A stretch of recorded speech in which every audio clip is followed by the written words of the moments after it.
G'day everybody, it's Chris Skeen, and thanks for watching. It's great to be seen by you. Who am I and what am I about? I'm just doing a little video. It's actually an introduction to a little series of videos I'm doing about a book, essentially a book review on a fella called Brendan Burchard, sorry I should say, High Performance Habits. High Performance Habits, How Extraordinary People Become That Way.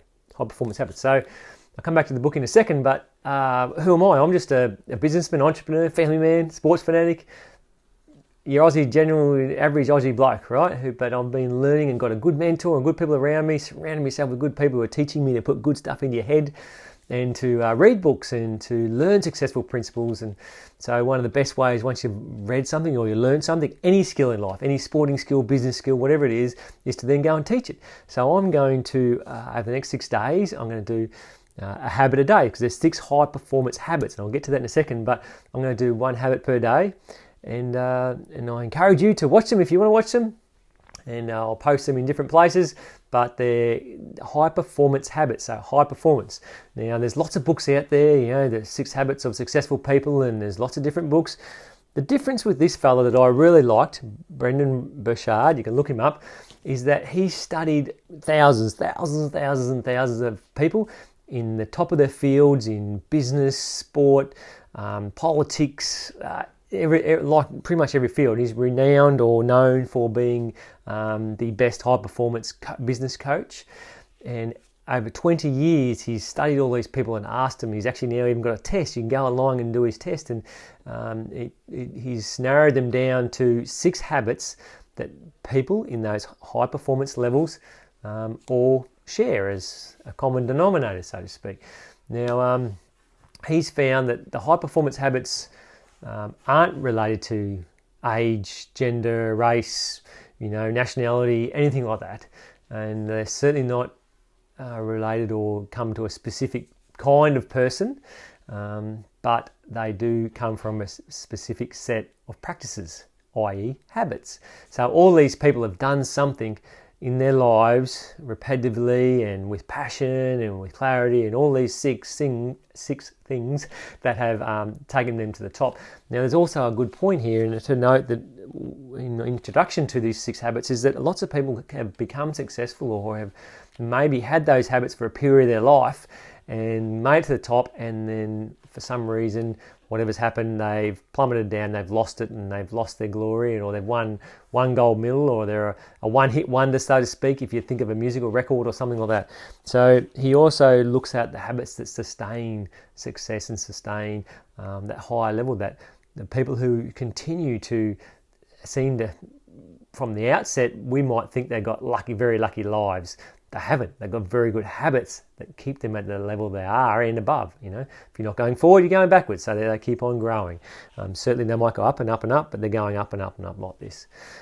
So I just wanted to share one line with you from, it's page 9 in this book. And it says, I realise that the problem with the old formula for success, work hard, be passionate, focus on your strengths, practice a lot, stick to it, be grateful. We've all heard those things, haven't we? And we think that those are the things for success, but is that so much of it so much of those things, I'll read them again, practice a lot, stick to it, be grateful. So much of these things are geared towards individual results and initial success. These things get you in the game and keep you in the game, but what happens after you've gotten those first wins, maybe you've won 1 grand final, maybe you've recorded 1 great album, or you've had something that's great. But what happens after you've gotten those first wins? What happens after you have earned those grades, found some passion, gotten that job or started that dream, developed some expertise, saved some money, fallen in love, built some momentum? What happens after you get to those levels? Why do people then go back down, and why can't they sustain it? So high performance habits are the habits that sustain and elevate, so go further and further and further. Okay, so this book is absolutely phenomenal. I can't recommend it enough, and no, I'm not getting kickbacks from Brendan. I probably should be. I don't know him from a bar of soap. I've just come across it.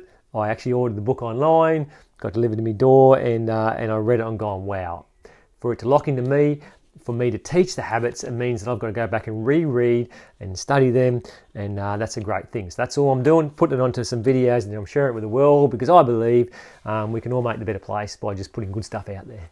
All right, so tomorrow you'll get habit number 1. Look out for it, high performance habit, and the first one is seek clarity. In fact, I can tell you what the 6 habits are, and so you can be excited about what's coming up. But they are, go to the contents here because I should know them off by heart. Now, seek clarity, generate energy, raise necessity, which is kind of like your why. They're more personal habits. And then there's the social habits, he calls them, which are increased productivity, develop influence, and probably the big kicker at the end is demonstrate courage. So whilst all these things are great, high performing people, the best of the best, have all 6 scored very highly. They're not lacking too much in one of these areas. They're scored very highly, and the people who are maybe going all right, they might have 3 or 4 of these things are going well at, and maybe you need to pick up on one of these habits. Some people are coming from further behind, maybe you need to work on all 6 habits. So they're awesome. It's a great idea. There's 3 tips to sustaining success that he puts at the end of the book, and they are: beware the 3 traps, the number 1 thing. He talks about that in a summary guide in the end. So awesome book. I'll do a book review over the next 6 days. Thanks for watching. See ya.